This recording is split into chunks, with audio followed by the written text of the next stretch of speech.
Hey everyone. The last We're just going to let people join on. We've opened up the waiting room and let some people get on board. The numbers are growing. You can see the participants list. So bear with us for just 30 seconds before we kick off formally. Let everybody get, as we would in present, everyone would be sort of sit down, get their papers out, get themselves organized. Pretend this is a physical event, and we'll just kick off in a couple of minutes. We've had a great registration response to this once again, which is fantastic. Really shows how important this Paris Summit is for civil society and for ensuring that this financial pact actually benefits the Global South as this title of this third in the series of the Road to Paris seminar. My name is Cal Cura. I'm founder of What World Strategies and the What World Assembly, and have been working with Global Citizen and today with Earth for All on the Road to Paris seminars. Really is a chance to help civil society and different groups get an understanding of where the Paris Summit is leading to, what the progress is. The first of the Road to Paris looked at expectations. The second heard from government officials about what they were planning. And today we're really going to go into detail on what are the working groups doing, what's the negotiations looking like, what is the analysis, and what are people thinking about in terms of outcomes. So really excited. I'm co-hosting with Johanna from Earth for All. They come on board for the third Road to Paris seminar, which is fantastic. Just to say, we are recording this. This will be recorded and will be put on the What World Assembly Road to Paris page. We'll put the link in the chat for you. That will happen shortly after the end of the seminar, and you'll also be able to see the first two Road to Paris seminars video recordings on the same page. Just to note, we'll be taking some questions after the first session and after the working group conversation. Please put your name and your questions in the chat, and we'll be reading them out as we go along. We also have a link for the agenda. We'll be putting that into the chat shortly. So without further ado, I want to hand over to my colleague, Johanna from Earth for All, to take us away. Thank you. Thank you very much, Cal, and good afternoon and good morning to dear colleagues. It's my pleasure to, on behalf of Earth for All, to welcome you, and especially the speakers and panelists. My name is Johanna Bernstein. I'm the Senior Policy Lead with Earth for All. And today's webinar will focus on, really the state of play of the proposals under deliberation within the 4 working groups. And we want to also take a deep dive, but we want to take a step back and look at how these proposals are really aligning or not with the stated ambitions that were articulated by President Macron at the very beginning and his team in a series of meetings with CSOs throughout the last few months. And, also equally an opportunity for strategic exchange of strategic ideas about how we actually raise ambition levels. So before I kick off, I want to just remind us some of the things that President Macron had really highlighted as ambition for the summit. And one was, first and foremost, to renew trust with the Global South for all the reasons that we know, to move beyond incrementalism and to really take a step back and to identify the overarching integrated and transformative changes that are needed in the international financial architecture in the Bretton Woods, to overcome blockages, because we know that it's been a few years of, I would say, failed multilateralism, and how can we move beyond the broken promises. Equally, he's always said that the summit is an important missing link between the G7 and the G20 in terms of its ability to really take a look at how to meaningfully reform the global financial system. Another important aim is the strong vision for a South-North contract that will culminate in a political declaration or a vision declaration at the end of the summit. And then related to that is inclusive roadmap that will map out some of the key proposals that will then in turn lay the groundwork for the forthcoming G20 meeting, and indeed for the SDG summit, where the Secretary General's proposal for a $500 billion SDG stimulus is on the agenda. And ultimately to try and join up approaches, because what we've seen is thus far, there's been sort of reduced ambitions, but reduced ambitions are reflected in the reduced ambitions that we've seen at the Springs, that we've seen at the G7. So really, this is an opportunity, this summit is an opportunity to really set the bar much higher than it currently is. But we will hear more from our colleagues. The first session is indeed going to be a context-setting session where we will have Frédéric Roeder, who's the Vice President of Global Advocacy for Global Citizen, and David McNair, who's the Executive Director for Global Policy with the One Campaign, who have been deeply involved in this process since the very beginning. And I'm going to invite them to address some broad questions in terms of what would you describe as overall progress, if at all, with the preparatory process. What do you see as the main ambition gaps? What are the factors and the actors underlying the gaps, and how do we resolve them? But importantly, what will it take for this summit to produce a true financial pact with the South? What will success really look like? I'd like to hand the floor over to Frédéric. Mademoiselle, vous avez la parole. Merci beaucoup. Thanks a lot. And hi, everyone. Very happy to be here. Already our third briefing, and now we're only weeks away from the summit. I'll share a few slides in a second, but maybe just to remind everyone from where this summit is coming from and what the initial ambition was, because I think this is indeed important to also, as Joanna said, set the bar high for what's happening on the 22nd and 23rd of June. So the summit was announced at COP last year, and it came after there was increasing discussion of the Bridgetown agenda, so the proposal pushed by Mia Mottley, but also others on reforming the global financial system and improving access to financing for all countries that are vulnerable to climate change and external shocks in general. And it also came off the back of or actually was parallel to the G20 discussions and the COP discussions, where, as you know, this was already the case in previous years. The financing questions actually were always the first to drop off the table, or let's say getting only marginal attention from leaders, especially the question of where funding for fighting climate change, extreme poverty, loss and damage, and so on would be coming from. And I think it was in his announcement that President Macron was talking about the need for a concessional shock, and also referred to the fact that rich countries, wealthy countries, were able to do actually things that no one had actually thought, many hadn't thought possible before COVID. That is, for instance, mobilizing trillions on capital markets. They had been able to do this for themselves in the face of COVID. But that obviously the climate crisis needed the same sense of urgency and also of, let's say, unprecedented measures. And where are we now? So we are a few weeks out of the summit. Maybe even in practical terms, and this is very important, is that the official invitations went to governments roughly 2 weeks ago. So I think a lot of governments are now thinking about whether they are going to join the summit and at which level. It's meant to be a summit, so heads of states and government, which I think is very important for us, because it means that if it brings together enough heads of states and governments, these are obviously the people that can directly take decisions. But what we're hearing is that, I mean, some are confirmed, and you can actually already see them on the official website, such as Chancellor Scholz. Others we're hearing are close to confirm.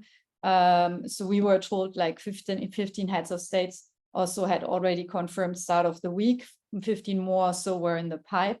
But major countries haven't yet actually said whether I mean, at what level they would participate. So for instance, Brazil, but even the UK. So I think it shows that probably a lot of the discussions, especially in countries, will start in earnest for now, and that there's actually still quite a lot of wiggle room to move things into the right direction by 22nd and 23rd. I will just, if that's okay, just share my screen for a second.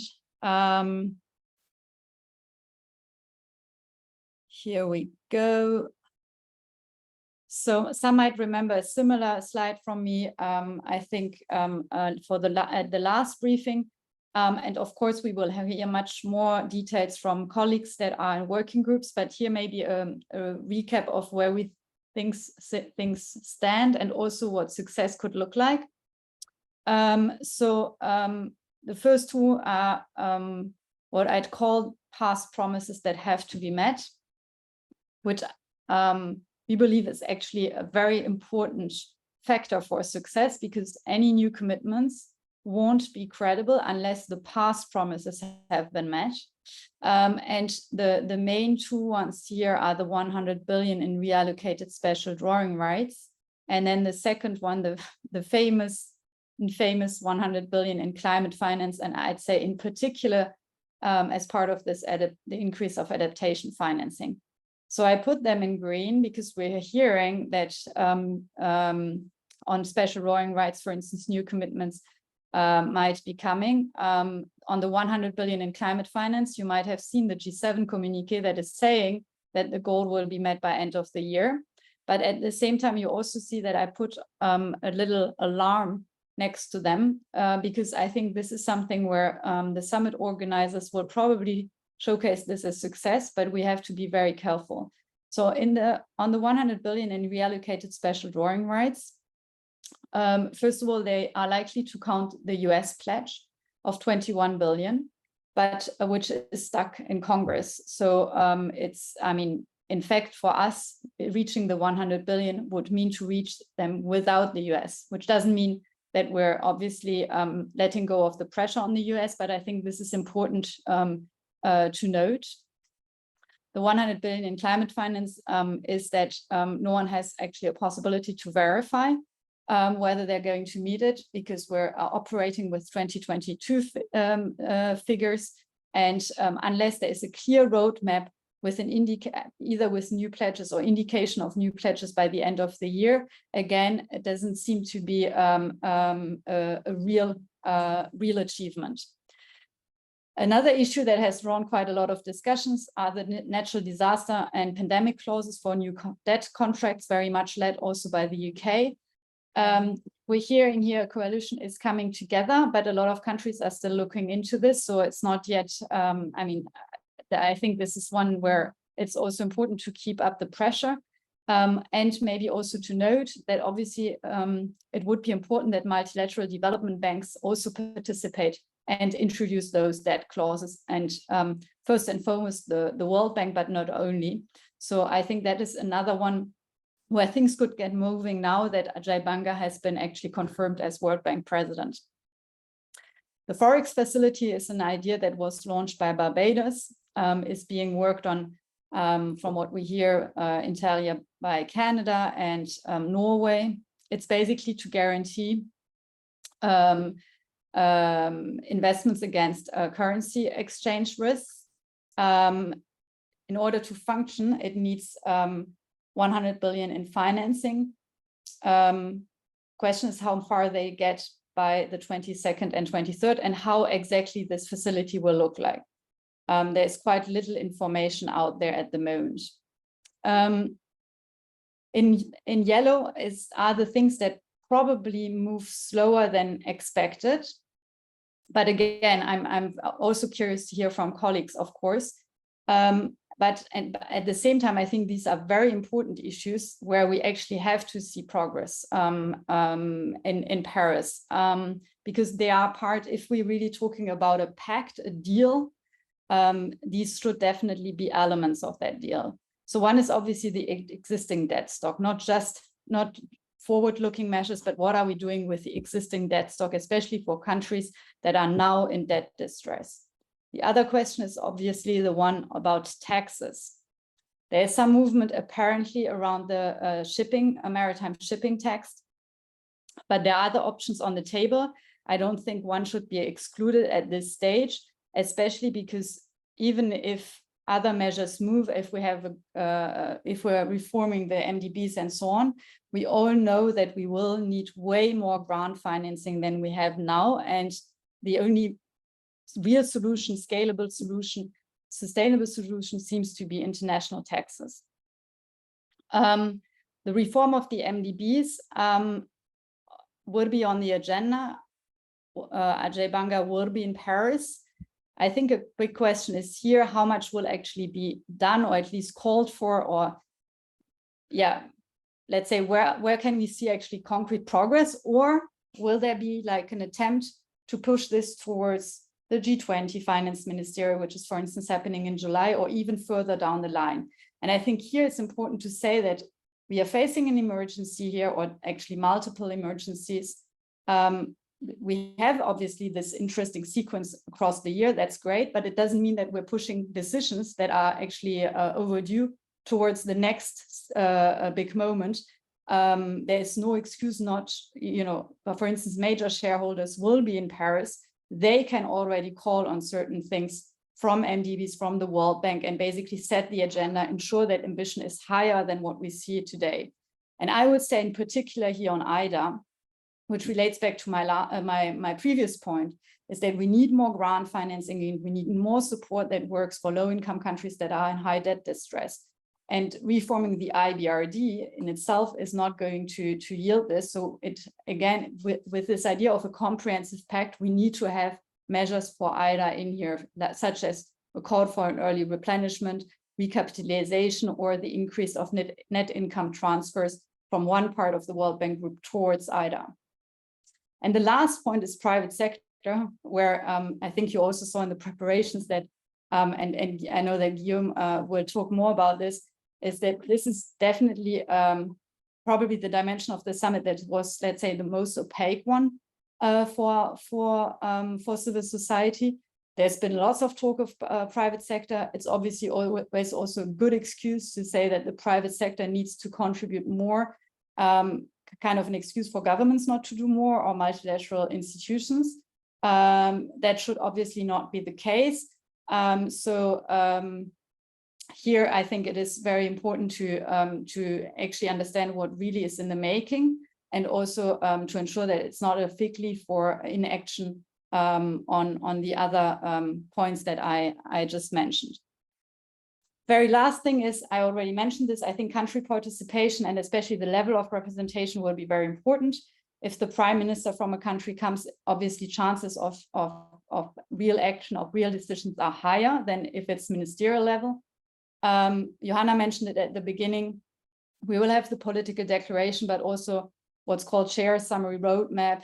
But I think what's very important is the second part, which will actually list concrete action and responsibilities, and hopefully also timelines for things that have been decided, like in an action coalition format. So not things where all the countries will agree on, but there will be like a group of vanguard countries, for instance, or actors, for instance, deciding to, let's say, introduce the natural disaster debt clauses. And I think this part will be very important. We need to press for it to be as detailed as possible, to be able to then make the follow-up. And then obviously we shouldn't forget that other stakeholders will be at the summit. They will be more present than, for instance, at the G20 summit, but I think it also comes with more responsibilities. So we can talk about the private sector that needs to come with commitments, but also multilateral organizations, foundations, and so on. We will definitely continue until the very last minute to put pressure on all those stakeholders as part of our Power Our Planet campaign. And I will share the link again if anyone wants to join the efforts and join the campaign. I'll stop here. I'm sure David has more thoughts to share, and thanks again for organizing this and coming along to this third briefing. Thanks, Frederic, and thanks, Joanna and Kel, for organizing this. I'll be very brief. I think the stakes are clear. It's clear that the stakes are high. 1 in 5 people on the planet live in countries that are in or at risk of debt distress. More and more countries are cutting their health and education budgets in order to service their debt. And we're seeing food price inflation and increasing vulnerability to climate shocks. And we all know that that's causing a lot of anger in the global south because countries have been hit by these exogenous shocks, COVID, climate, Ukraine, which they played no role in causing, but they have limited power to control the response. And that has obvious humanitarian and planetary implications, but it also has geopolitical ones. So I think the level of ambition for this summit is right. Create a coalition of the willing that recognize that we need 2% of GDP a year to invest in people and planet. And that builds on the Stern report, which estimated that about $1 trillion a year is needed to 2030. What we have seen in the past couple of years is that where there is political will to mobilize this kind of finance, it can happen. With the COVID response, with the US Inflation Reduction Act on climate, this kind of money is mobilized. We even saw yesterday Ursula von der Leyen commit to this 4-year plan on Ukraine, which is at a very large scale of financing. But what we're seeing is like inconsistency. If you look at the COVID response, advanced countries spent about 18% of GDP, low-income countries spent about 2%. So we need to get to a greater scale of finance. The challenge is that I think there are so many issues that need to be done to reach this 2% pact that the risk is that it ends up like a Christmas tree and countries just come along and say what they're already doing, and it doesn't kind of add up to something bigger. And we've seen that time and again, and I think we need a bit of a reality check when it comes to this summit, because I think what will happen is that we'll end up with a coalition of the willing who at least agree that this is the scale that we need and commit to champion these issues in future processes. I don't think it'll all be delivered at this moment. If we look at the last summit that Macron hosted on this, it led to one primary outcome, which was very specific and very helpful, a commitment to recycle 100 billion SDRs. Frederick's already mentioned it. This is the IMF's reserve asset. And the idea was that they would be on lent to vulnerable countries to help them shore up their currencies and respond to the crises. So far, we've got about 76 billion in commitments. The first of those SDRs landed last week in Rwanda. And I think it's really, really important that 100 billion target is delivered and that we go beyond it. Japan has pledged about 40% of what they received from the IMF, and other countries should do that too. Second thing is where those SDRs go. So most of them have been channeled through the IMF, which is good. There's two IMF trusts, the Poverty Reduction and Growth Trust and the Resilience and Sustainability Trust, but they present a number of problems. First, when you do it that way, someone has to pay the interest on the loans, and donors haven't been that willing to step up, which means that puts a cap on it. Second, there is a cap in these trusts of about 65 billion. So we've already reached that in terms of the commitments that we've delivered. And there are conditionalities and in some cases political stigma around a country going to the IMF to access that kind of finance. So this proposal from the African Development Bank on rechanneling SDRs to multilateral development banks is really, really important. It's not a huge amount of money. I think they're looking for 2.5 billion, which they would leverage at a ratio of 1 to 4. And the SDRs aren't spent. They're used as collateral to then raise money on capital markets and then lend that cheaply to countries to help them respond to these crises. It's small, but it's really significant because if it proves to work, then other MDBs could follow that model. And there are about 375 billion SDRs sitting unused in advanced countries. If they were deployed at a 1 to 4 ratio, that you're already talking about 1.5 trillion. If there was then another general allocation of SDRs at 650 billion, you're talking about another 2 trillion. So that actually gets to the scale of the financing that we need. And at the moment, there's a problem with the European Central Bank, which is because of its rules. There's a part of the Lisbon Treaty around monetary financing. And I can explain that to anyone who's having insomnia. But basically, it prohibits the ECB countries, the Eurozone countries, from lending SDRs in this way. We commissioned legal analysis that shows that actually that's pretty inconsistent with what they've done before. And actually, this is more of a political decision than a technical or a legal one.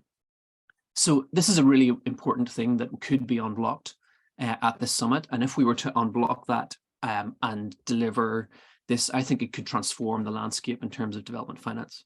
So I think that's a really important thing. And then the final thing is, Frederick's already mentioned IDA and more concessional finance. African finance ministers have called for a tripling of World Bank finance, both through IDA for low-income countries and through the International Bank for Reconstruction and Development for middle-income countries. We need both, but we currently don't have a clear path on the IDA thing. And I think if this pact was to come together and say, okay, we as countries are going to champion this, we're going to push the World Bank to host another replenishment, we'll commit the money to deliver it, that would be hugely significant. Joanna asked a final question, and I'll finish up now, but she asked, what would it take to basically kind of meet the gap between the current level of ambition and what we need?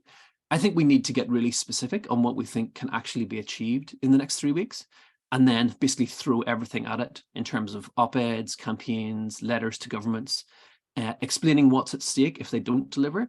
And here, I think the quote that Larry Summers shared a couple of weeks ago was really instructive. He was speaking to someone from the Global South who said, when we talk to China, we get an airport. And when we talk to the US, we get a lecture. And I think if this becomes another summit that is about unfulfilled pledges and yet more pledges that aren't delivered, it's just going to contribute to that lack of trust and that lack of credibility from Western countries. So if we can kind of really articulate that geopolitical argument, articulate what's at stake, and we're good at all of this when it comes to the planet and it comes to the humanitarian impacts, but then kind of get really specific about, yes, we need the ambition, yes, we need the pact of 2%, but what are the kind of things that can be achieved and are significant enough to be delivered at the summit to show that the participants in it are serious and are going to deliver. Thank you. Excellent, David. Thank you very much. And Federica, thank you for a fantastic overview of the of the situation where we're at, what we are in terms of heads of states, who's attending, and then David, your call to action, what could be achieved, and what we really need to see to show that, as you said in your final statement, that we're taking these things seriously, and this is actually as a financial pact that is going to help the global south. We have one question and an answer. We're going to quickly do that because we're running a little over time. First of all, just to say, Gerardo Billamora said, can we have please more of the Forex facility statement rather than the question? And we have a question from Sandra Martison, who says, success of this summit depends a lot also on who's really at the table and shaping the New Deal. If we want this New Deal to work for LICs and MICs, who face the biggest challenges? Then LICs and MICs have to be properly involved and engaged. And the question is, which LICs have been invited to actively participate in a summit beyond simply attending? And I think that's to you, to Federica, if you have quick view on that.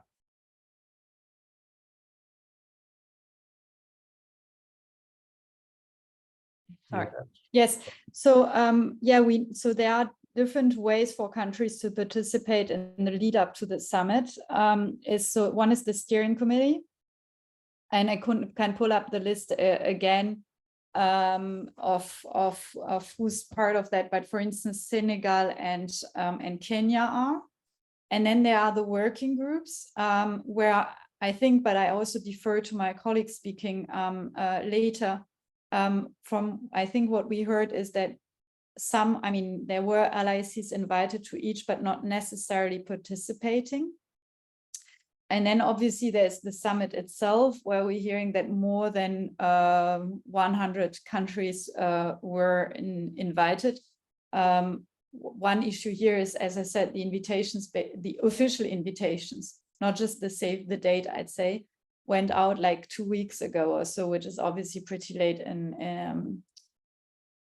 especially for heads of states participation. But I agree, there cannot be a pact if we only have high income countries sitting together.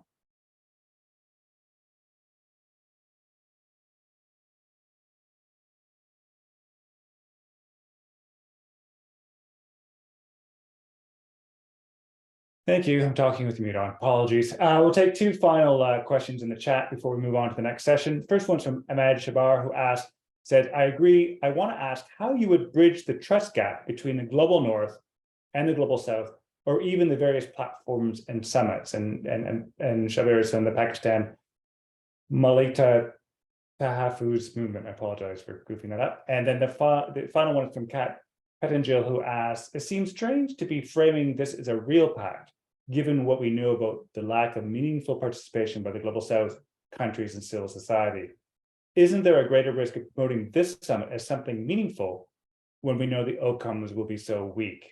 And perhaps, David, you can answer that sort of final question. Sure, thanks, Kel. I mean, I think trust is built when you do what you say you're going to do.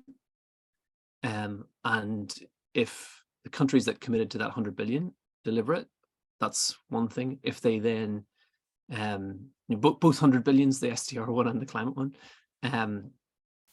and then kind of show that they're serious by, it's fine talking about 2%, but if you're not going to do anything that's going to reach the scale of that, even if you can't deliver that like immediately, then it's just not going to look credible. So I think that's the key thing. Do what you say you're going to do. On the second question, I think it is a risk.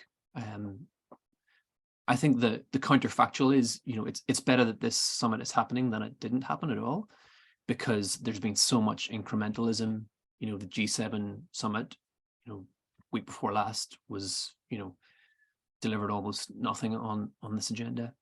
And if we just kind of keep going from moment to moment with like no low levels of ambition, then we're not going to get anywhere. At least if we have a commitment to a higher level of ambition, we can hold people to account.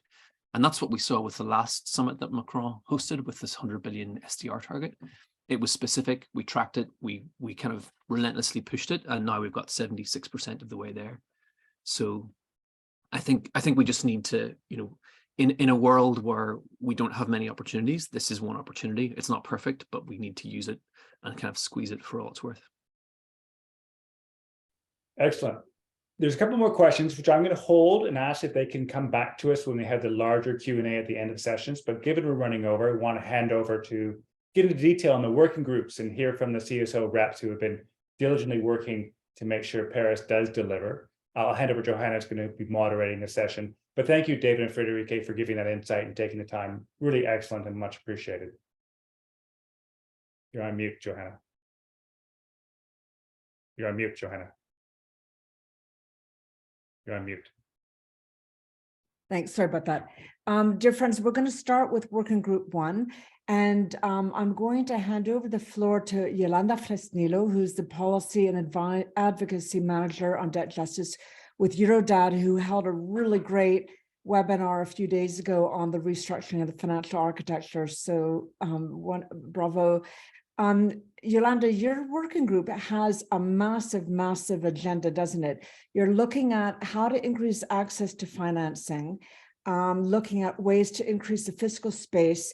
It involves SDR channeling, private financing, dealing with debt treatments, empowering financial institutions, leveraging additional financing with the IMF, and then as well discussing the evolution of the MDBs. So that's an enormous agenda. Where are you at now?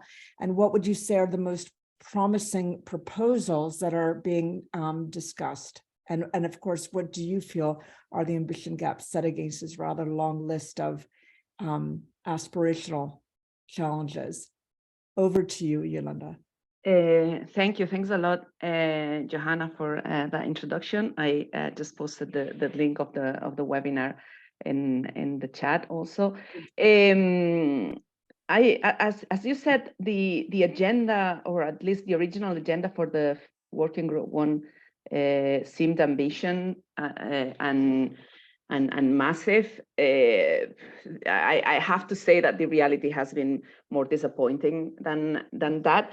But before I get into the issues, let me start with a brief reflection on the dynamic. Well, first is that there are 2 civil society representatives in Working Group 1, me and Lydie Napsil from APMDD, Asian People's Movement on Debt and Development. Lydie cannot be here today, but she's also participated in the meetings. And we have a constant coordination with a group of French CSOs who were the ones that proposed as the representatives. When we managed to get information from the working group conveners on how our role was going to be, we were surprised by the fact that they said that we were observers, not participants, so that we couldn't participate at the same level as the rest of the participants in the working group, and that we weren't given the possibility of speak or interact, that if we wanted to send something in writing, we could, but they were free to kind of ignore it. So participation, like the starting point wasn't very good. I have to say that we have been a bit disobedient with that, and we have asked for the floor and talked in both of the meetings that we've had so far. This is how sometimes civil society has to make its way to the spaces. So far in working group 1, they haven't shared any document with us. We are lucky if we get the agenda before the meetings, and the last one was like half an hour before the meeting. This time, the next one is tomorrow, and we got the agenda yesterday, so that's an advancement.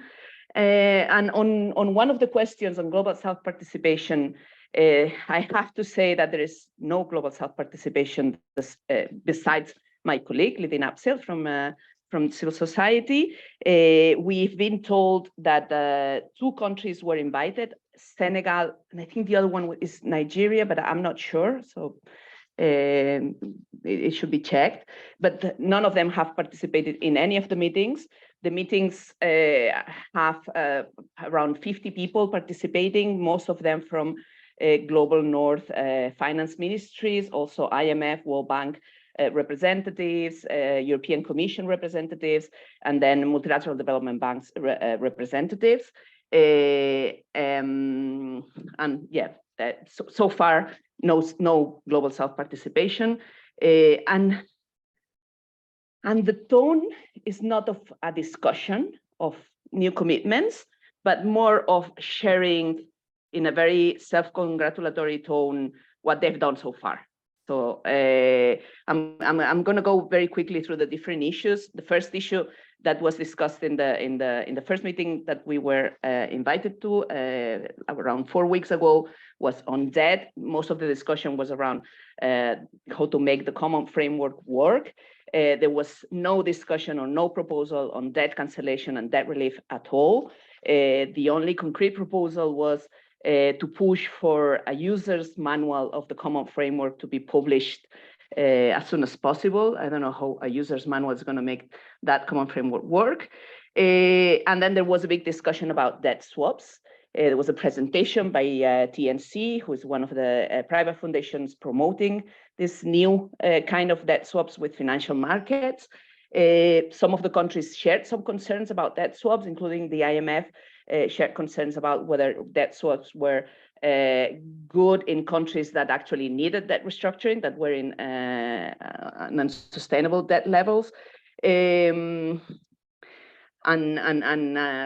can share later some critical positions from civil society also on those debt swaps if someone is interested. And then there was a very short discussion on state contingent clauses and hurricane clauses that I think were more discussed in working group 4. Basically, what was said was we're interested on this, we will explore it. Countries that were already applying it, like the UK, very self-congratulatory way, saying we are already doing this, but no discussion on how to push this forward. The second meeting had 2 issues, SDR rechanneling and domestic resource mobilization. It was weird because the issue of tax wasn't there in the first agenda, but it finally made it to the second meeting. On the SDR rechanneling, again, the tone was very, very self-congratulatory. They are going to announce that they reached the 100 billion. They were at 99 last week, so it's probably. But I actually asked if we could have details of which were the pledges by which countries and to which instruments, and how much of these pledges were actually being disbursed, and how much was just commitments. I haven't got an answer. I didn't get an answer in the meeting, and I have also sent the IMF the question officially. But as David mentioned, there are several problems of some of these how this SDR rechanneling is being used.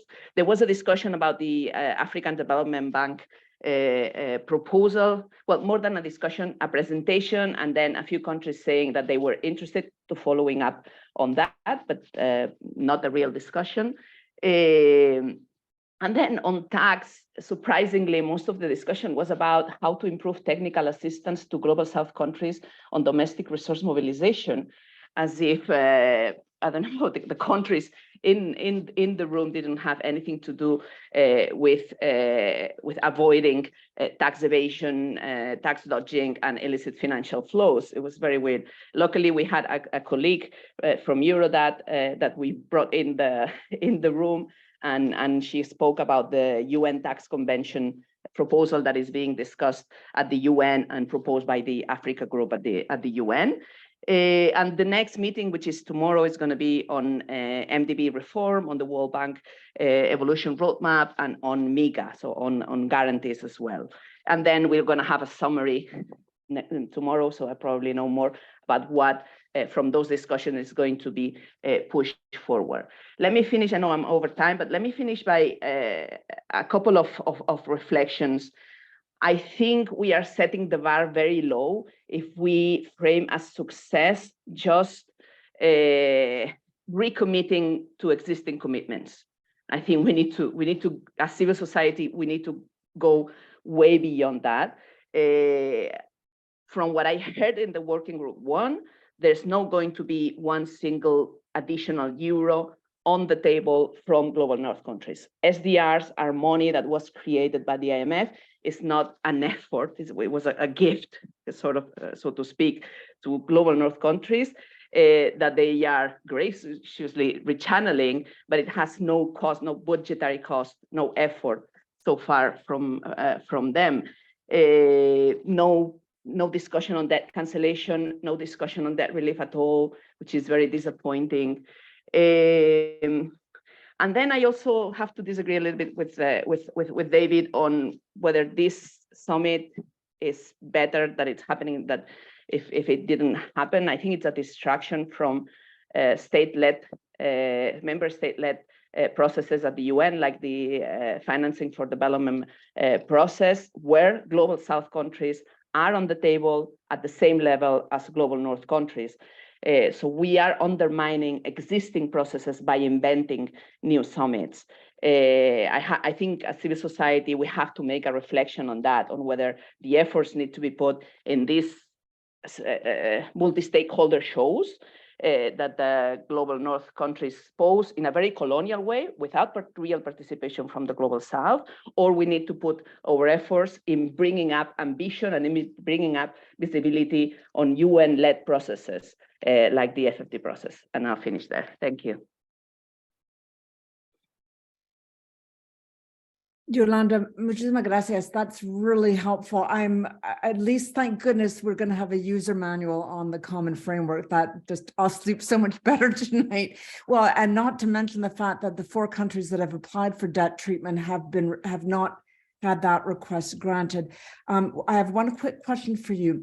Given the disappointing progress or lack thereof on debt, what's the next port of call? And it feels like we can really mobilize more effectively and more decisively. Yeah, in fact, we are coordinating several debt movements and organizations with the climate movement to launch a campaign in parallel, so starting in parallel to the Paris Summit, focusing on the call for debt cancellation. Debt cancellation for climate action, but debt cancellation also for SDGs and for development. So I can definitely share when we have a proposal, working on a statement, and it's going to start with a social media campaign, but there's also going to be actions in Paris to put the focus on the need for debt cancellation. We are also already working for Marrakesh, for the IMF and World Bank annual meetings, and we're going to convene the Global Days of Action for Debt Justice, Climate Justice, and Economic Justice. I think that's the whole sentence. So yeah, we're planning to step up on mobilization on debt, because what we are seeing is that they are just pushing the count down the road with a common framework, with insufficient debt restructurings, like it's happened just recently in Suriname, with false solutions like debt swaps. In some cases, debt swaps can be positive, but it's not the solution that we're looking for. So yeah, stay tuned, because we will definitely share those mobilization plans soon. Great. Thank you so much, Yolanda. I'm going to now turn to working group 2, and I've got my compatriots Guillaume Compin and Grégoire Gnaudet. And as you probably, many of you may know, there actually hasn't been any formal working group to civil society representation. So Guillaume and Grégoire are going to share intel to the extent that you have it around the workings of that group around, and the focus again is on how to support the private sector, especially small companies in fragile economies, how to increase the use of de-risking instruments to deliver on the objective of targeting small companies through the Alliance for African Entrepreneurship, and exploring ways to leverage the action of national and regional public development banks in low-income countries. So with that as a context, I turn over first to Guillaume and then Grégoire, si tu peux, if you can join in afterwards. Grégoire, Guillaume, you have the floor. Vous avez la parole. Merci, Joanna. Hi, everyone. So yes, concerning working group 2, so as a CSO coalition in France, we managed to, as Yolanda said, to secure positions for CSO reps in different working groups. For this one, it was more complicated in terms of coordination and discussion with the working group. So we jumped in very late in this working group, and actually I jumped in this week for the latest meeting, which was 2 days ago. But I'm not a specialist of financing for low-income economies myself, so I did it for practical reasons. But we are also working with the coalition to coordinate, and that's why also Grégoire can feel free to jump in the conversation also with the more background knowledge of what's at stake. But what I can tell is that, so I don't know, we were not given the list of participants so far, but it's co-led by Oulimata Sarr, so a minister for the economy of Senegal, and Bertrand Badré, who currently leads an investment fund, but was also a financial director of the World Bank in the past. There were quite mixed participants from the north and south, but it was mostly high-profile people from big institutions and regional banks or so on. So very high-level discussions and very technical, but I didn't feel like there was a really broad opening of the options. And as you say, Joanna, it was really focused on very specific aspects, such as public-private partnership that they want to promote a lot, de-risking mechanisms, guarantees, but also, for example, foreign exchange hedging to incentivize more private capitals. There was a little discussion also in the documents about some tax incentives for OECD investors to invest in low-income economies, and there were a lot also of discussion about information sharing. So mostly digital information sharing, how you can merge databases, for example, opening also the GEMS database about debt default and things like that. So technical, but also really liberal approaches, I will say, which really want to like unleash private capital as much as possible. But when I raised because I was able to speak, and this wasn't an issue, so that's a good thing. I raised the point that it's also important to have safeguards in terms of which sectors, and for example, for basic services, maybe there must be safeguards about how investors are put in the pooling of resources, and also how human rights considerations are made, and so on. And on that aspect, to be fair, I really didn't get any answer.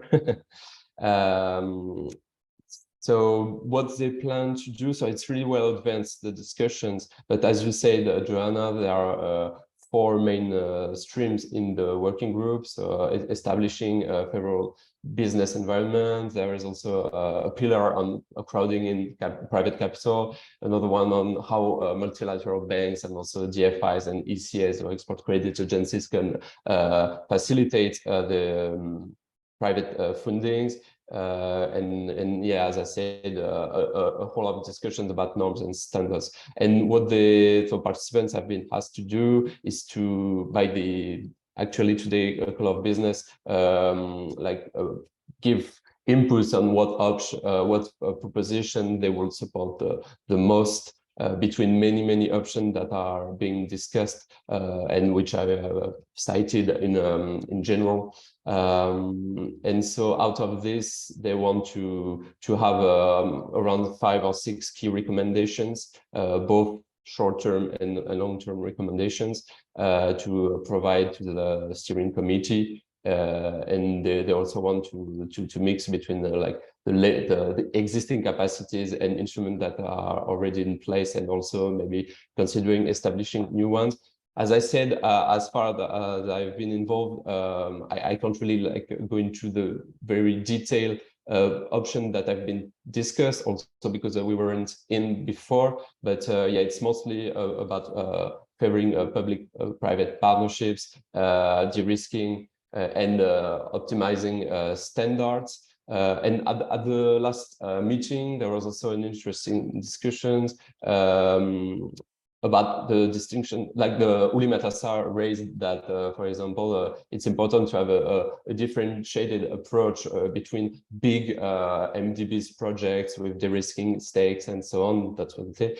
And also the fact that at the bottom of the pyramid, there are 80% of people in Senegal that are working in the informal economy. And so de-risking approaches and public-private partnerships cannot hand with everything.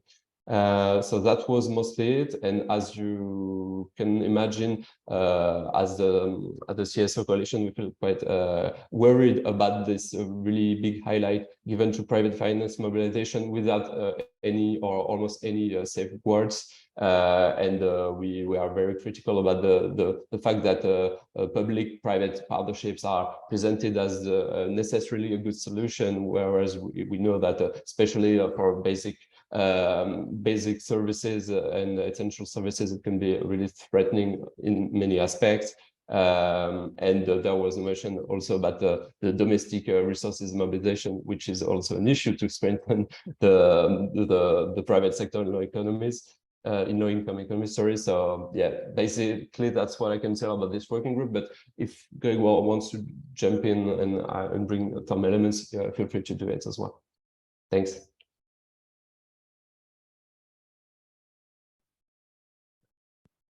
Yes, thank you very much. Hello, everyone. I can only, because it was a little bit on last minute to join this this conversation, and just to raise some few points about the broader landscape on this, because this push and this emphasis on the participation of private sector in public interest issues like climate action or development, it takes place in a broader movement, in a broader move to deepening this cascade approach, which is to give the keys to the private sector to fulfill the amounts and the activities that are needed to tackle all these issues.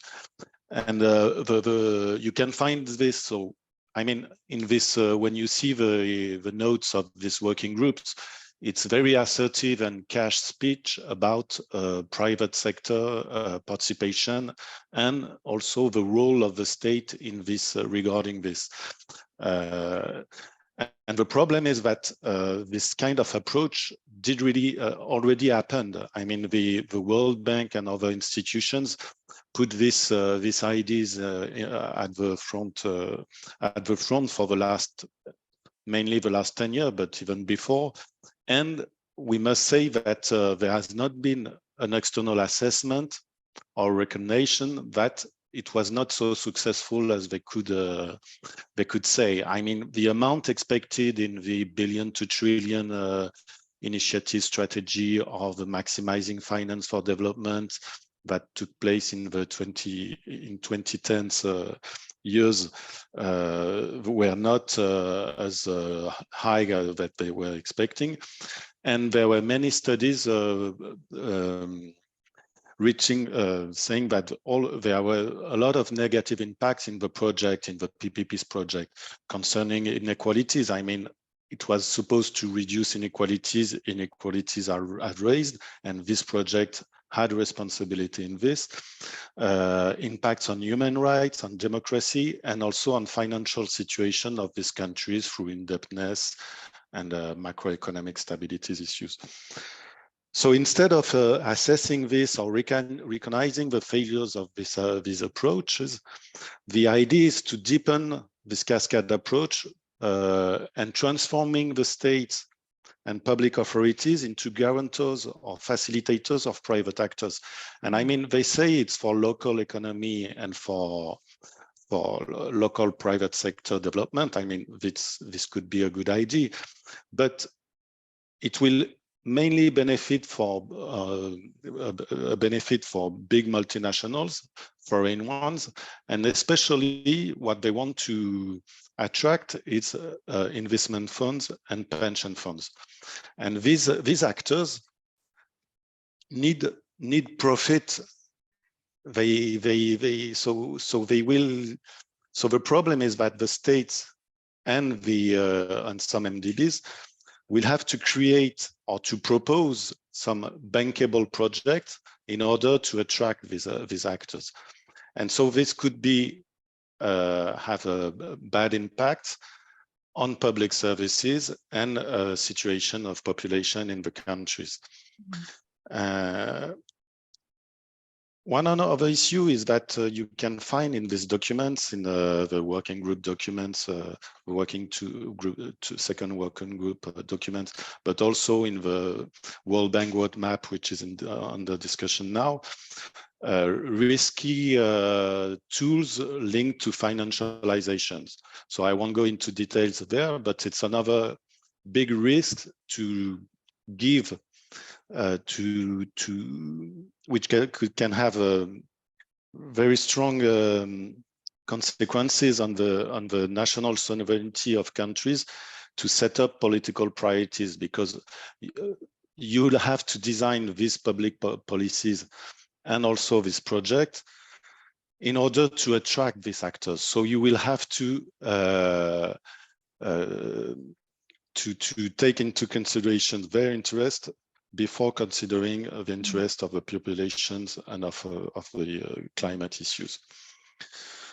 So, I mean, what could be, I mean, one of the questions is what can we expect from this summit on these issues? I mean, we are so far in terms of narrative that of what they are bringing on the table that it's quite, I will build on what Yolanda said a few minutes ago. It is I don't think if we can expect a lot from this kind of summit, especially because they feel so strong with this narrative that it's quite difficult to make them admit that they are totally wrong.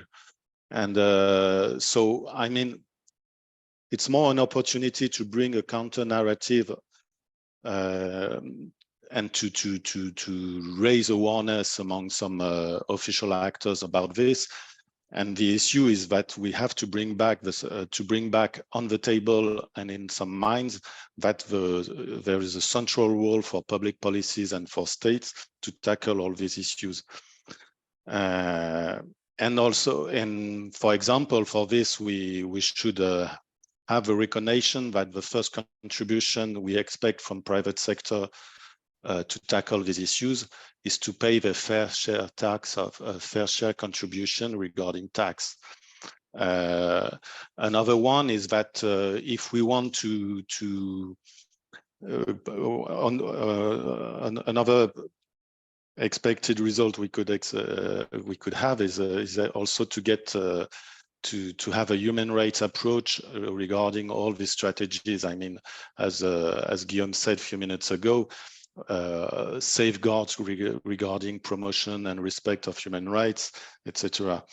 And also the recognition that many issues which we'll have to tackle, private sector will never come to finance it because it's not their role and it's not their interest, because the problem is that if you de-risk these activities to attract private sector, then the risk can be, if there's a materialization of this risk, then it goes to public finance in these countries or at the level of MDBs. And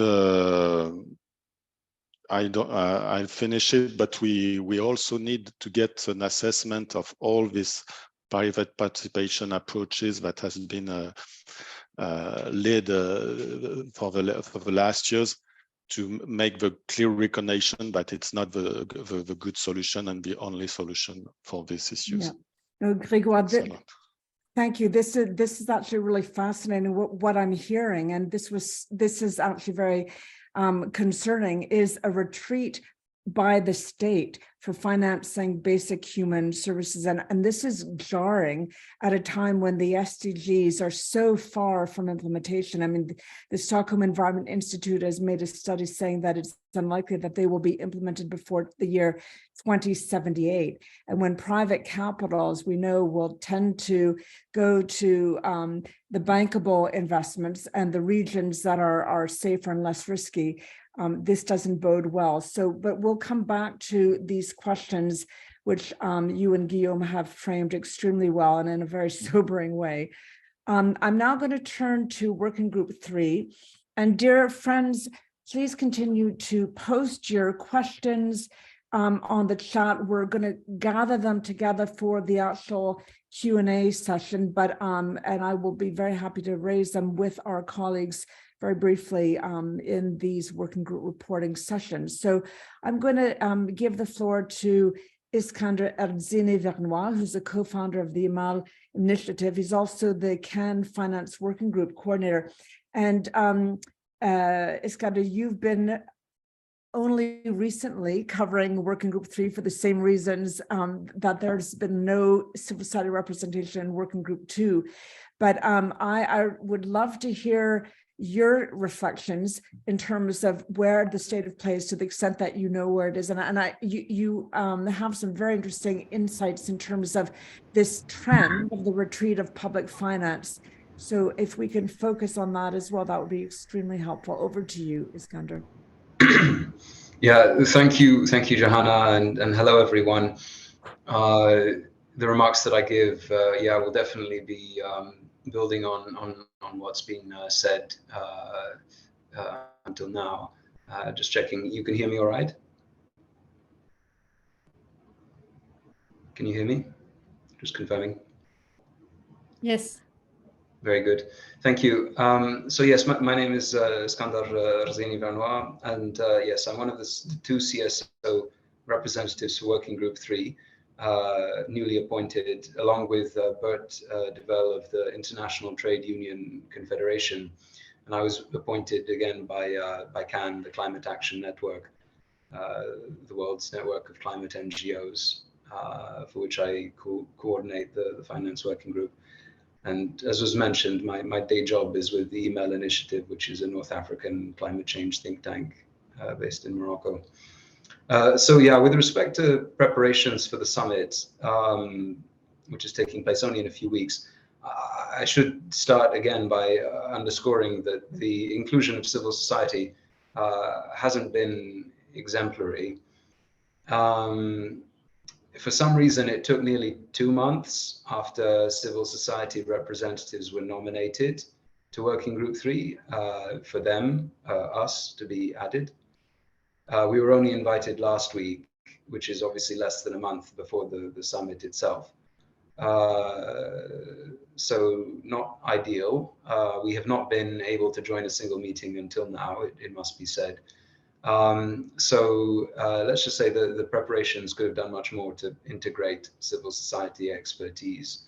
The proposals for Working Group 3, therefore, as they currently stand, don't reflect civil society insights. This is obviously an issue because part of the challenge is bringing new ideas, diverse ideas to the table.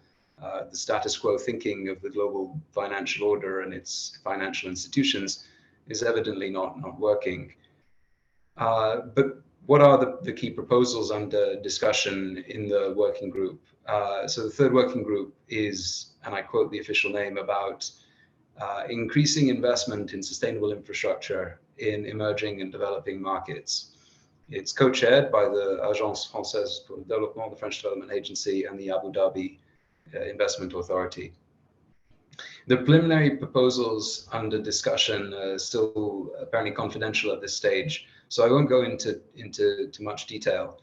But I think it's already possible to pass general judgment, perhaps echoing what's been said before, unless we do see majorly new thinking emerge in the weeks that follow. But the working group aims to focus on concrete ways to increase and accelerate public and private sector investment in sustainable infrastructure. That said, the proposals address themselves to the broad topics of unlocking the origination of bankable projects, mobilizing private finance, enabling a supportive environment. So essentially, there's a focus again on private investment at the center of all of this. And despite the nominal ambition to work on scaling public investment as well, in this case, that ambition appears unaddressed. So I think this evidently represents a very obvious ambition gap, that of additional public finance. Which, as we know, is essential both for recapitalizing and replenishing financial institutions, as was said, both those that are new as well as those that are existing and depleted at a time when concerns around climate and development are increasing, not decreasing. And of course, as has been said, public finance is important, not just for catalyzing greater private finance, but for addressing the challenges which private finance will not cover. So the gap in ambition, when it comes to scaling public finance, it should be said, is not without context. And so there are many who say that developed countries are unable to scale their international public finance for climate and development because it's politically infeasible and funds are limited. And yet at the same time, as noted, we see historic public spending by the same developed countries for their other priorities. So in efforts to establish a global pact on financing for issues like climate, to me, it does seem strange to forget that the world already has a North-South pact on climate and finance. Ironically, it was agreed in all places, of all places, in Paris. It's called the Paris Agreement. And so I would argue that the Paris Agreement here is not being sufficiently recognized in these discussions. The Paris Agreement assumes that necessary climate action requires new and additional support from developed countries in the way of public finance, which can mobilize wider flows. But the assumption of the public finance is at the core of the commitment on the 100 billion enshrined in the Paris Agreement, but also at the core of the nascent new commitment of the new collective quantified goal, the greater target, which is supposed to replace the 100 billion just next year at COP29 after negotiations, but it is a long way from being resolved. And this is partly because the NCQG as a UN climate process has been largely ignored by developed country negotiators in the sense that they've been unwilling to converge around proposals for ambitious targets to date. So yeah, this obviously should be more borne in the context of, considered in the context of the fact that net assistance flows to developing countries haven't increased significantly since the Paris Agreement. So climate finance hasn't been additional, but instead largely representing a reorientation of previously committed development finance. So in this context of the Paris Summit, the heads of state of various countries, I think, have been showing a willingness to engage around discussions of mobilizing private finance and the IFIs, but I think there's a risk that they're perceived to be neglecting the UN-based discussions around core provision of public finance. And so obviously this leads some onlookers, especially from developing countries, to be concerned that this is a sort of deliberate distraction. However, it must be said, to the credit of the French government, some French officials have said that the upcoming summit is really trying to reinvigorate rather than replace discussions in multilateral fora. So I think that's good. However, it just doesn't seem to be reflected in the working group discussions to date, which focus on private finance. So to conclude, I guess to address this ambition gap and to not run contrary to the spirit of the Paris Agreement, we need to see greater emphasis on outcomes that increase net public finance. I think particularly with alternative methods such as IMF SDR reallocation and new taxes on certain sectors, not yet being proven at a large scale. It's only responsible to continue to talk about budgetary outlays. And here, to the point made earlier about the 2%, obviously, this is a time where defense budgets are being increased to, and NATO is calling for meeting 2% of GDP to be spent on defense. And so I think the question becomes, at this very critical juncture in human history for climate and poverty, can we not also talk about at least a temporary surge to 2% of GDP from developed countries going to assistance for climate and development for people and planet? And this is actually in line with what India is calling for in the UNFCCC COP process. But despite it being a co-host of this upcoming summit in Paris, I don't think the challenge there on percentage of GDP spending has been taken up. And so I think at the very least, we need to see additional commitments beyond the historic 0.7% established in the 70s, obviously at a time before the climate crisis emerged. So yeah, I think that's my reflection centrally, is that if this summit is to be meaningful, it has to address these cornerstones of the Paris Agreement. And if they're not considered politically feasible, then efforts need to be made to improve the requisite political support from the domestic to here at the international level on coordination of finance contributors. So yeah, that's my central reflection, is that to bridge the ambition gap, we need to take up this challenge of new and additional public finance commitments in earnest. Thank you. Thank you, Iskandar. I know we're running a little bit over, but I'm going to just quickly respond with a reflection, and that is, the point that Frédéric made at the very beginning, and one of the most important measures of success or tests of success is an agreement amongst governments present to really recommit to broken promises. And the climate finance pledges that were made in 2009, I understand that now the northern governments owe about well over 15 billion in sort of unhonored climate pledges. And this is an amount that they spend on fossil fuel subsidies, I think, per year. So, again, it's time to call out the outrage. And this is true. And at a time when the financing gap for SDGs has more than doubled within a year. But we will come back to you, Iskandar, with questions during the Q&A. I'm going to turn now to our final working group 4 with Christian Hallam. He's the tax justice policy lead with Oxfam. And Christian and I have actually had the opportunity over the last few months to have a number of conversations, particularly about wealth tax. And I know you're going to raise a few concerns about the absence of wealth taxation on the agenda.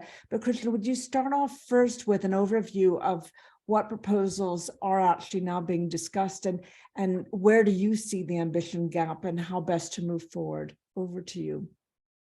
Sure. Thanks, Johanna, and thanks for the opportunity to present a bit on the working group 4. Just maybe briefly some background. The working group is co-chaired by Barbados and France. The membership is relatively diverse. And my sense is that this working group has been quite active. We were only brought on board as civil society for the third meeting, so very late. And unfortunately, it seemed a lot of the content and topics had already been shaped quite a lot by that time. For the two meetings that I've been part of, where civil society have been there, it has only been possible to really give input in one of the meetings. The other one was not a discussion meeting and very much focused on reporting back from subgroups within the wider working group 4 that have been working on topics.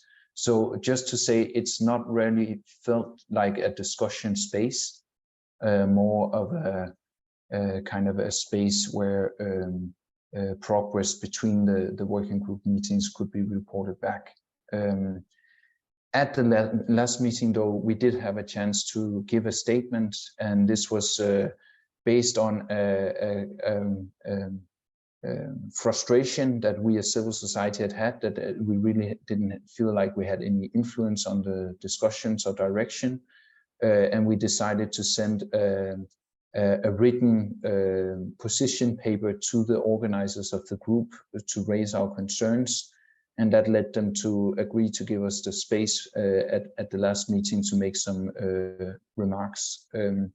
I just worry that it's a bit too late in the process now. There is still one meeting scheduled, which will likely be the last one. Yeah. So what is being discussed? It's a quite wide range of topics, but there's broadly 4 topics being discussed. The first is around innovative taxes. And here there were a number of taxes discussed initially. A discussion paper was prepared by ECF and which outlined a number of tax proposals, but it seems it has kind of narrowed down a bit, and where the group seems to be looking at right now is specifically on shipping and aviation levies, tax on oil, gas, and coal, then financial transaction tax on greenhouse gas emitting industries, and then taxes on equity shares transactions or tax on share buybacks. Those are the options that are still at least mentioned. But I have to say also that out of all of these options, it seems like the shipping levy is one that is getting the most momentum or excitement or discussion time. And this is really linked to the IMO process, where there is some kind of expectation of a breakthrough possibly at a July meeting. So the Paris summit is seen as a very timely space to bring a coalition that could be speaking favorably about the shipping levy. So that's where the tax discussion seemed to be at. So that's the first kind of group of topics out of the 4. The second is really around carbon pricing and carbon markets. And here there are at least 3 things being discussed. There's a discussion around domestic carbon markets, very much modeled on the experience of the EU emission trading system, and the idea being that perhaps EU countries could provide technical assistance for developing countries on how to do a carbon market domestically. Then there's also a bit of discussion around an international carbon price floor. And then lastly, there is discussion around voluntary carbon markets, including how to strengthen the compliance of those. Of these 3, the most contentious is definitely the voluntary carbon markets, which we have been pushing very heavily against, but which I'm happy to say that others have also been speaking out against. There was a very strong push to keep them within the discussion, and I do think they will remain there, which is a bit disturbing because there was a lot of recognition that they are not functioning and can be counterproductive. So those were the 2 first areas: tax, carbon pricing. Then the third is around debt. And here it's not looking at all at debt relief or anything like that. It's innovative proposals, they call them, around climate resilience debt clauses, and then debt swaps. Those are the two ideas that are still within the group. These debt clauses is something that especially the UK is pushing for. And the debt swap idea is also there. There seems to be a lot of convergence around the climate resilience debt clauses. It seems like there could be a coalition of countries that could get behind something like that. Yeah. So the final and fourth area is a topic that is a bit more diffuse, unclear. They call it financial protection against extreme weather events through pre-arranged finance. And this is basically referring back to the idea launched under the German G7 last year of the global shield, and kind of reiterating that. But my sense is that there hasn't really been a whole lot of very concrete progress there, but they're trying to maintain it within the group. So those are the four topics and what is being discussed.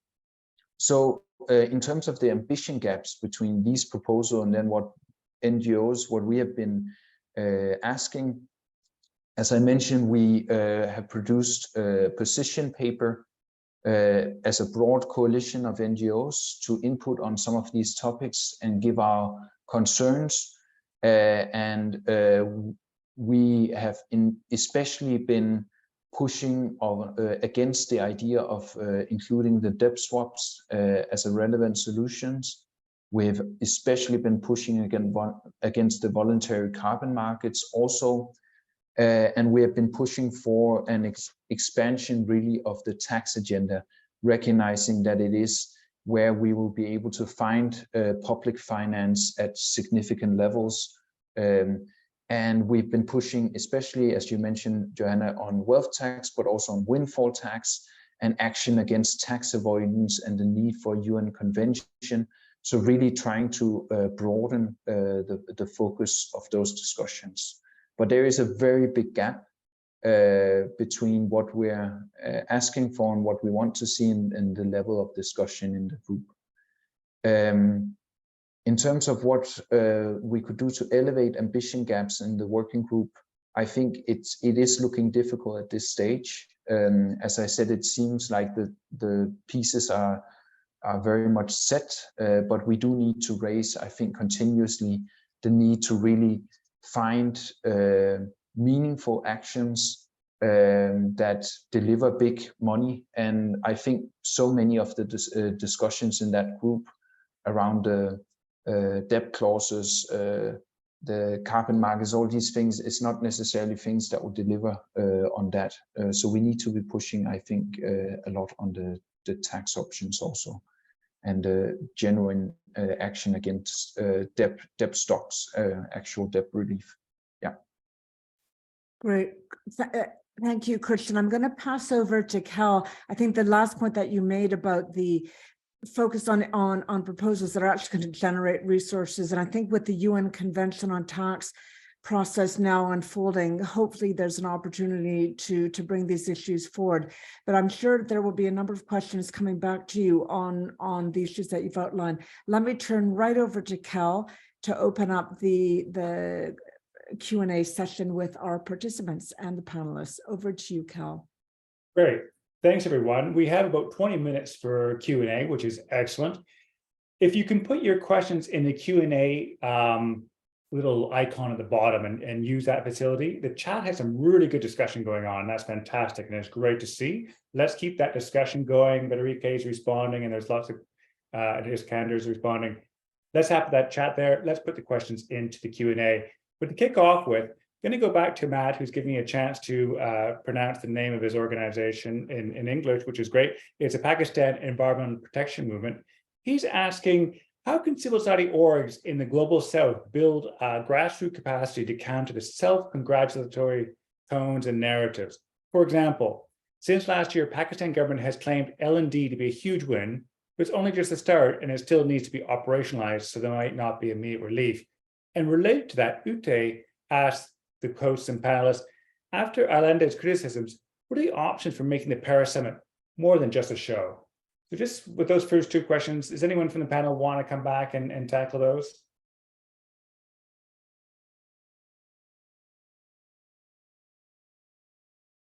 Allende, do you want to come back on that? Allende, you actually had sort of raised that, and Ute had sort of said your criticism. What can we do to make sure that Paris is not just a show? I think David Okay, talked. I can open my camera. So okay, I know I can. Sorry. Oh, there you go. I think we need to, and I have to say I agree with one of Federica's comment in the chat.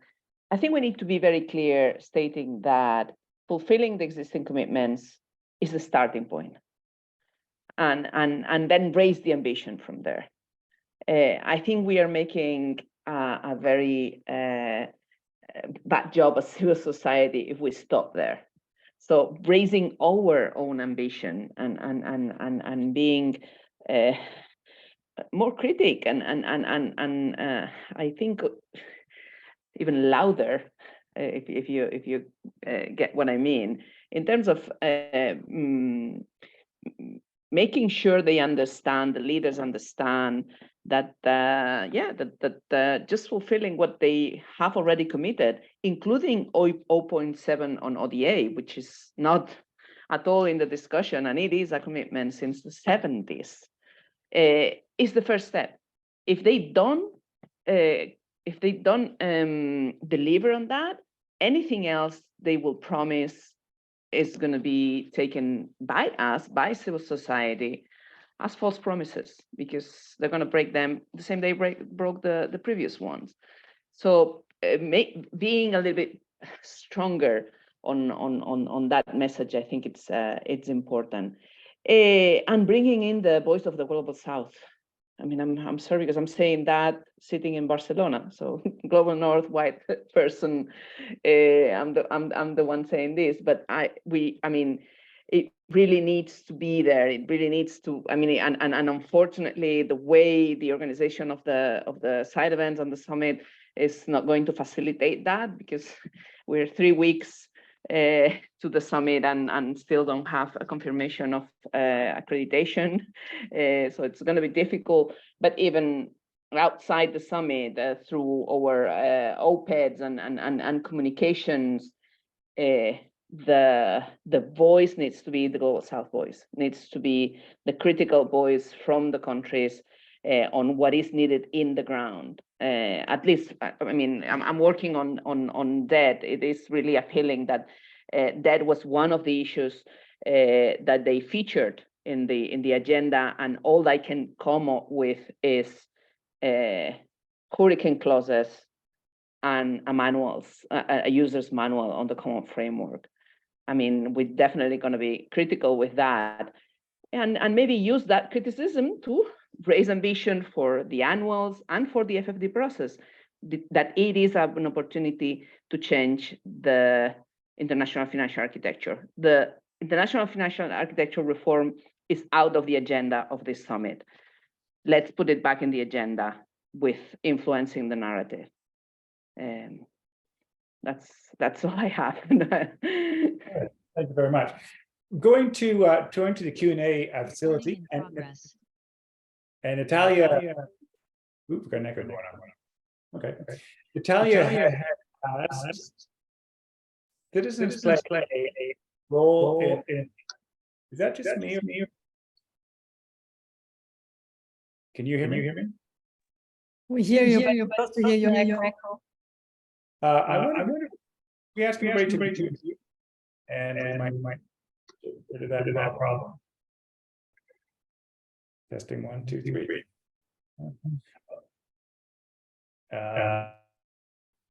Bear with me for 2 seconds over this.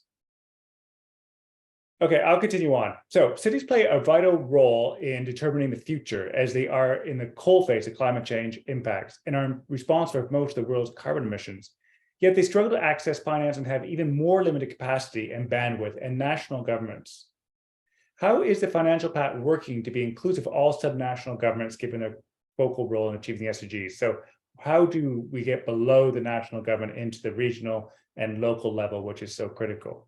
And there's a question that Sandra has asked specifically to Iskander. The idea about 2% ODA, if she understood correctly, is that elaborated somewhere in a public and accessible format? And maybe Iskander, you can get back to Sandra in the chat. But who wants to go to the below the national level, the local level and the regional level? Anybody want to tackle how that's being addressed at this summit?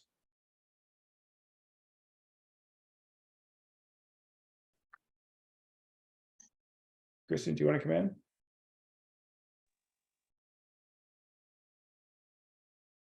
No. Anybody want to tackle that question? Sorry, sorry. Go ahead, Christian. No, sorry, I was thrown off the call. I just rejoined through my phone and my laptop broke down. I don't know if you could repeat the question. Well, actually, we'll let Federica come to that. She has a response. And thank you, Christian. I thought you were coming on audio to speak. That's why. Sorry. Go ahead, Federica.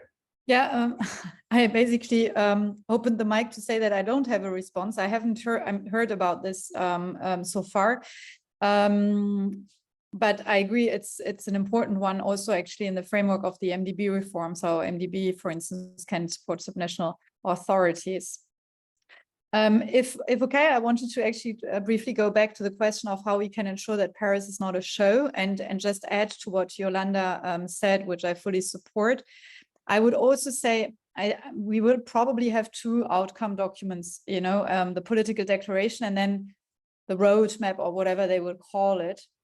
And I think that one will be very interesting. And I think it is important here to see which countries are actually making commitments and the ones that are not. So making a distinction here, because this is, I think, what we will see in the second document. And as much as we want to see already concrete results on the 23rd of June, I think it would also be interesting to see what the way forward will be. So for instance, Christian mentioned the importance of keeping different tax options on the table, because this is actually which will yield substantial public finance in the future. So I think to have here as concrete as possible, a kind of a pathway of at least a number of countries working together and continuing to explore the different options. I think that will also be important. Great, really useful. Thanks for that. And Natalie has said, given that subnational governments don't seem to be adequately represented, she would be happy to connect with anybody in localization. And she's given her email in the chat. So I think that's a really interesting sort of gap that we seem to have identified, is how do you get below the national level to really where a lot of the stuff will be happening on the ground in terms of cities. We know the issue is around informal settlements and their impact on climate change and on development and SDGs generally. Opening up for more questions, we have a chance to interrogate these excellent panelists. Does anybody have anything that they feel has not been addressed? Just to say, this is being recorded, and the recording will be available along with the first two Road to Paris briefings, and we'll put the link again in the chat. That's on what was Assembly, which is my organization, has been supporting this work. And we'll put that back there. Federica, hand up. Yeah, I just wanted to go back to a question that was, I think, answered partly already from our a remark from John Swart on IDA and the private sector window. I think that's an important one. And what I just wanted to add, and this is maybe something where we can see movement by June, or it could be one later, and probably an important one, I mentioned it very briefly, but just to explain what we're talking about is that in the past, there were quite substantial net income transfers from the IBRD and IFC to IDA, which is obviously particularly interesting for low-income countries that have access to IDA financing. This has stopped or at least decreased substantially, and is something that should not only be reinstated, but actually even increased, given that now with the reforms going on, IBRD will actually leverage more financing, so potentially have more net income that they could transfer to IDA. Doesn't mean that the other proposals around IDA replenishment, recapitalization, and so on aren't important, but I think that's indeed also one that hasn't been necessarily discussed a lot so far, and I think complements what John was saying on the private sector window. Great, Johanna, you have your hand up. You want to come in? Yes, thanks. Cal, I wanted to ask a question to participants and panelists, and that is, in light of the real absence of governments from the Global South and the fact that civil society representation on the working groups has been, really quite, unfortunately, unambitious. How, within the remaining weeks, number one, how do we empower the Global South? How do we ensure that space is created for them to participate meaningfully? And if the space is not created for them, what can we do after the summit to really, to ensure that the next round of multilateral processes, especially the G20 and the SDG summit and CCC COP, are much more inclusive? Thanks for that, Johanna. Anybody want to tackle that? How we're going to make this much more inclusive? I have an answer to that I already shared before, but I'm going to insist on that, which is the financing for development process. We have the UN General Assembly agreeing last year in convening a new financing for development conference. This is the conference that follows up onto the Monterrey conference, if you remember the Monterrey consensus, and onto Doha and then Addis Ababa with the action plan on financing for development. This is a major opportunity to discuss international financial architecture reform, to discuss financing for development with the Global South countries, with the Africa Group, with the G77, with AOSIS at the center of the discussion. So focusing on that process, which is a UN official decision-making process, not the commitments and decision-making process. Put the focus, start working together on that, puts the center in the Global South countries. For the summit, I don't really know. I think it's a bit late for that. But what we've been doing is calling for the lack of Global South participation in each of the working group meetings. And they get very nervous when we say that. They always answer like, oh, they have been invited, but they didn't come. Well, 2 countries were invited out of, I don't know, 10 or 12 that are actually in the room. That is something that we need to tell them. It's not the way things have to be done. I don't know. Excellent, thanks for that. And Guillaume, did you want to come in?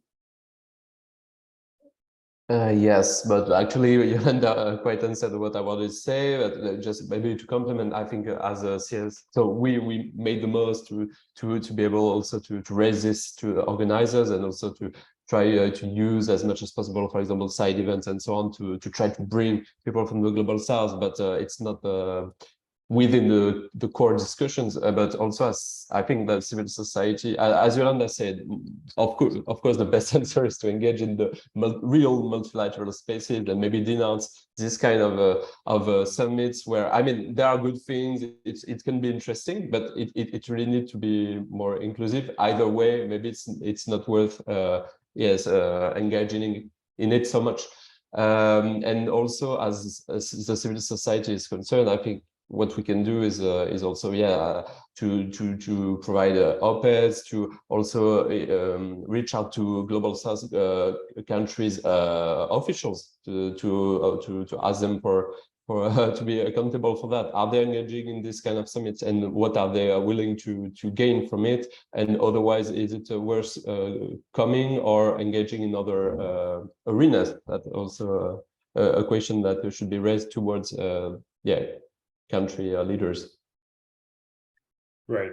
Thanks for that. Some great conversation happening in the chat. We have a question from Sayed, who is to David, but David unfortunately has had to leave for another meeting. But Sayed asked, if I understand correctly, David McNair mentioned countries might be engaging with discussions of a 2% GDP goal for finance. Can you elaborate on which countries are talking about this and in which spaces? I wonder, Iskander, can you address that, or does any other colleagues have an answer to Sayed's question? Yeah, sorry, hopefully you can hear me now. I think, and I'm kind of responded to this with the question that Sandra posed. I think it was Sandra, that I think in the process around the new collective quantified goal to replace the 100 billion, India, at least, has called for 2% for developed countries to spend 2% of their GDP on climate finance. And this is a more ambitious iteration of what was being called for by the G77, kind of representing developing countries in general, in the run-up to Copenhagen, where the 100 billion was first committed. 100 billion was more of a proposal from developed countries at the time, and it obviously didn't turn out so well in terms of accountability.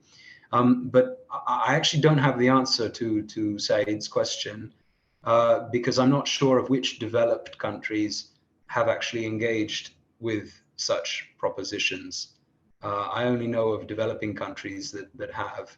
I think it would be fantastic if developed countries, progressive champion countries from the developed world, could come forward in the context of the Paris Summit around that. But I haven't seen any and can't speak of any. So maybe David can offline, if he has, clarify. Yeah, thank you. And as I say, David had to head up. I think that's really interesting, and I think it was coming through the chat. What we're hearing is there's a big appetite to do a lot more to mobilize political leaders around the summit, given it's only 3 weeks away. We have to really how to make that happen. And questions like Matt has asked, you know, is there toolkits or some media sort of way to do op-eds that we can actually do that? So it'd be great to see if we can sort of amass that. The Road to Paris briefing page in Wet World Assembly will be putting together, collating different policy asks going across the issues. So please, as I said in the chat, send information to me on that. And we'll also put in toolkits or any useful things that we can do to help put pressure on the leaders in the lead up to this pretty important summit. Is there any other questions that people want to ask? Is there anything pressing that final clarifications from our panelists? Will we have these great minds all in one place? If not, I'm going to hand over to Johanna to give a sort of a roundup of the whole discussion so far, and we can then move on to the rest of the work that we have to do. So go ahead. Great, thank you, Cal. Thanks, and thanks everybody for these incredible insights. Just a few quick reflections back. So we talked a lot about the value of this process, the value of a non-UN process that is not held to the principles of universality and equitable representation. And so whilst maybe well-meaning in the beginning has proven itself to be a process that is not transparent, it is not inclusive, it is not accountable, and it's not, it's not doing what it's set out to do. So that's number one. And, you know, I take the point that Yolanda made that there are many issues like the reform of the international financial architecture that have been dropped from this agenda, like the issue of debt that have been dropped from this agenda, that are more appropriately dealt with in processes like the UN Financing for Development, or indeed the IMF, World Bank annual meetings, and of course the G20.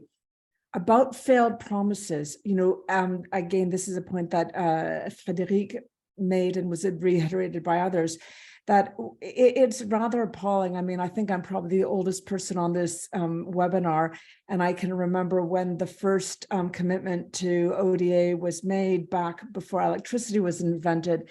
And the fact that we're still having these debates is absolutely unconscionable.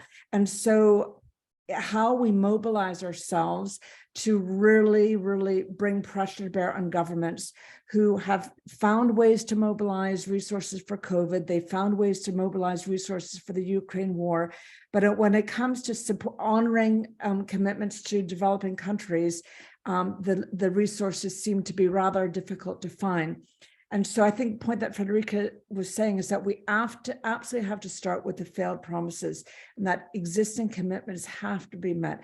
They also have to be complemented by like, for example, we need to commit to the allocation of the SDRs, but we also need to commit to another round, potentially 2 issuances of SDRs in the amount of 650 billion each.